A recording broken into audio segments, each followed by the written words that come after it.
Do you want to hear a truth that few ever dare to admit? You are imprisoned. Yes, you. But the strange thing is, the walls and bars holding you in weren't placed there by anyone else. You built them yourself. Every time you made a choice based on what others might think. Every time you silenced a desire for fear of failing. Every time you smiled to hide the urge to cry out. That heavy pressure in your chest? It's not simple stress. It's not the kind of anxiety that passes. It's the crushing weight of a life designed for everyone but you. A performance staged for an audience that didn't even buy tickets to watch. And here's the harshest part. Nobody demanded you give up your freedom. Nobody asked you to bury your authenticity. You did it willingly. You traded yourself away piece by piece in exchange for fleeting approval. And now, when you look within, how much of what you see is truly yours, and how much is nothing but fear, insecurity, and the desperate urge to belong. You were sold the illusion that if you controlled every detail, everything would fall into place. That perfection was possible. But here's the secret no one tells you. Total control is an illusion, a trap for the mind. The harder you grip, the more life slips through your fingers. You drown in endless preparation for a moment that never actually arrives. And so you feel it, that strange emptiness, even when everything looks good from the outside. Your victories, your relationships, your achievements are all stained by the constant question. How does this look to others? The more you live for approval, the further you drift from your true center. Centuries ago, Montaigne, isolated in his tower, understood something we still refuse to face. He saw that real chains are not made by the world, but by our obsession to please, to fit, to control. He knew that detachment, the thing we fear, is not indifference, but the only road to inner freedom. So imagine for a moment, what if you dared to loosen the rope you're gripping so tightly? The one you believe keeps you safe but is actually suffocating you. Paradox lives here. The more you fight for control, the less you actually have. The more you try to please, the less authentic you become. And the more you resist change, the harder it hits when it comes.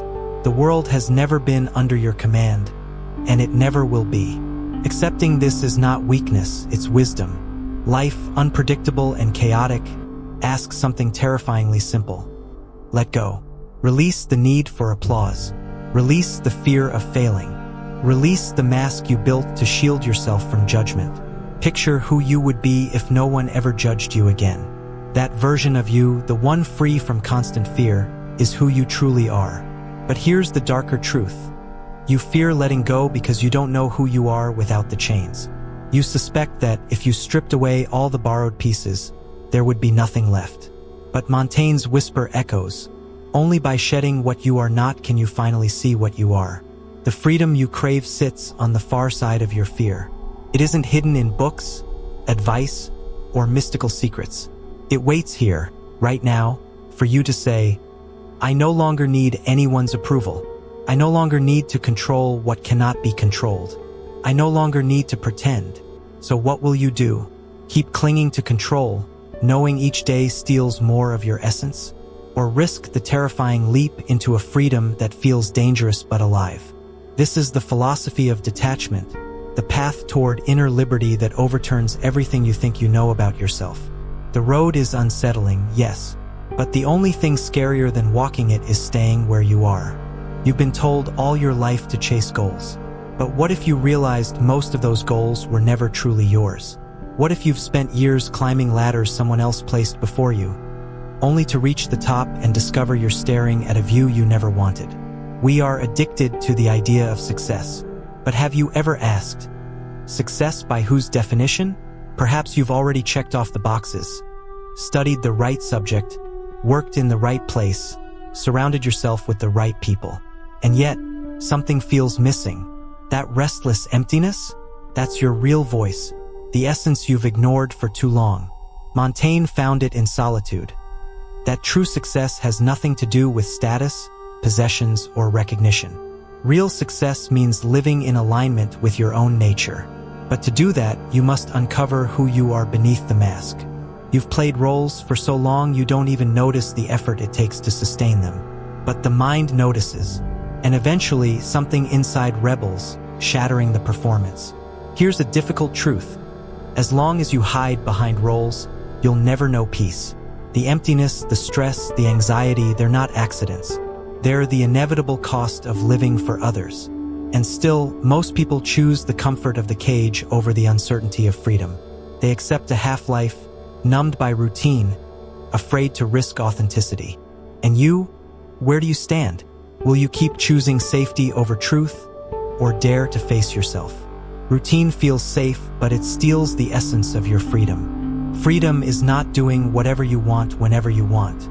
It's the courage to be yourself, even when it means breaking expectations or disappointing those closest to you. Maybe you wonder, if I live authentically, won't I lose everything I've built? But here's another paradox. If you must pretend to keep it, it was never truly yours. Real connections, real projects, real victories, these survive authenticity. Pretenses do not. So in reality, you have less to lose than you fear, and far more to gain than you imagine. The leap into the unknown is frightening, yes, but at least the life you find there will be yours. Detachment doesn't mean abandoning what you love. It means seeing that only from freedom can you love and create honestly. Everything you cling to from fear ends up owning you. Most people live terrified of losing what they have because they've never tested what life would look like if they actually let go. So what now? Will you keep drifting along, afraid to discover yourself? Or will you step into the uncertainty that frightens you but also hides the chance to meet your true self? Beyond control, beyond approval, beyond fear? This was the road Montaigne walked from his tower. Now it lies before you. Will you walk it or stay a spectator of your own story? Because that's what this is really about, your story. Storytelling is not just a way to pass ideas. It's the mirror of our search for identity. Every narrative, every character, every plot is a reflection of what we long for or what we fear. In many ways, fiction is rehearsal, a way to live other lives without paying the price. And in times of uncertainty, stories matter even more. They comfort, they provoke, they allow us to imagine new possibilities. But here's the twist. The story you tell yourself about who you are quietly shapes everything. Your choices, your relationships, your future. It's not just cultural, it's personal. Change the story and you change your life. Too many people live trapped inside borrowed stories. Tales of limitation, failure, roles handed down to them. They accept them as truth. But rewriting your own narrative is revolutionary. It reclaims your agency. It turns you from a background character into the author of your life. The stories we tell also shape how others see us. In many ways, our inner narrative becomes a prophecy we act out without realizing it. So building your story consciously is more than introspection. It's strategy. And don't fear contradiction. Our stories, like our lives, are messy. The best ones are filled with twists, doubts, contradictions, and half-finished thoughts. That's not a flaw. That's humanity. We are always rewriting ourselves. Every moment, every silence, every choice adds a new sentence. What looked like tragedy yesterday may reveal itself tomorrow as the turning point before rebirth. That's the alchemy of storytelling. Transforming scars into symbols, mistakes into plot turns, silence into suspense. And maybe the greatest secret is this. The art of living isn't about knowing exactly what story you're in. It's about embracing the mystery. Whether you're in a comedy, a tragedy, or something entirely different, the uncertainty itself is a kind of freedom. So here we are at what seems like an ending. But every ending is also a beginning. If these words resonate, leave a mark. Write, I rewrite my story. That way, I'll know you've walked this far and chosen to be part of this community of curious, courageous narrators. That's where we end today. But remember, the story isn't finished yet. The next paragraph may change everything you thought you knew.